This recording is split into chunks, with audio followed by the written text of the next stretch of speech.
Don't ever let somebody tell you you can't do something. You got a dream, you got to protect it.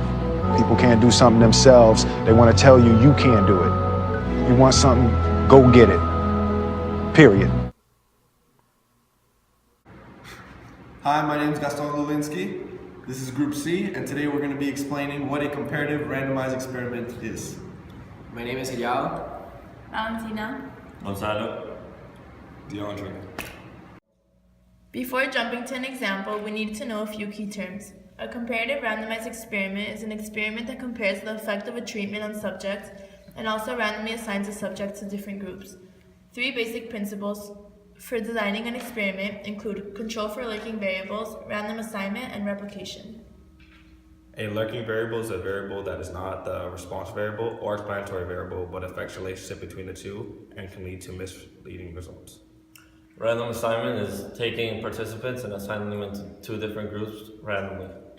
Replication is the action of reproducing something in order to get better results. Today we will be applying statistics to real-life medical problems. Here's Mickey. Hi, my name is Michael and I was cameraman before. Scientists use these experiments to determine if treatments actually have an effect. Luckily, we're going to teach you how to design a comparative randomized experiment.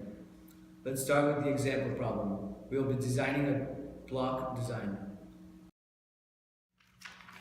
Before FDA approval of a fever-reducing drug called Fever X, a group of scientists must test its effectiveness.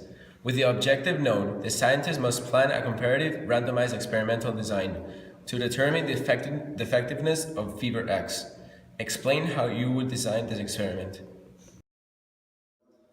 The scientists first gathered 400 subjects suffering from a fever, both males and females, from ages 12 to 65. The scientists then collected data from these individuals, including their temperature. We begin with 400 subjects. The subjects were then divided into men and women. Next, each subject was assigned a number from 001 to 200. Using SRS, they were chosen to either participate in the placebo or experimental groups. The groups were then put in alternated every two numbers chosen, beginning with the experimental groups. So if we find the first two numbers, if the first two subjects found were placed in the experimental group, and the next two numbers found were put in the placebo group. The experimental group was given Fever X medicine. 3 hours after ingesting the drug, their body temperature was measured.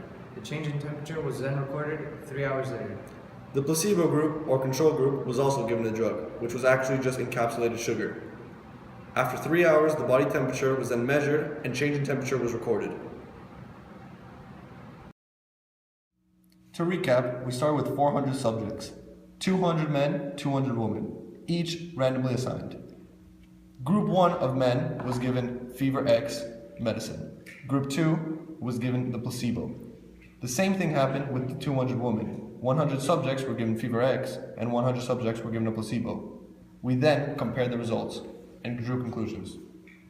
This is helpful because nowadays, before sending a drug out, we can use statistics to determine the validity of a drug, and comparing results, creating an experiment that is well modeled and can represent the population Accurately. And to add, with this experiment in particular, the drug, we can determine if it's actually beneficial or if it's actually worth using. Because if there was a raising temperature, then it's harmful. If it goes down by like half a degree, it's basically doing nothing. So this experiment can be very beneficial to the society. If young Metro don't trust you, I'm gonna shoot you. Yeah. Yeah. Halloween. Taliban. I'm gonna shoot you. Yeah. Jumpin', them boys up to something.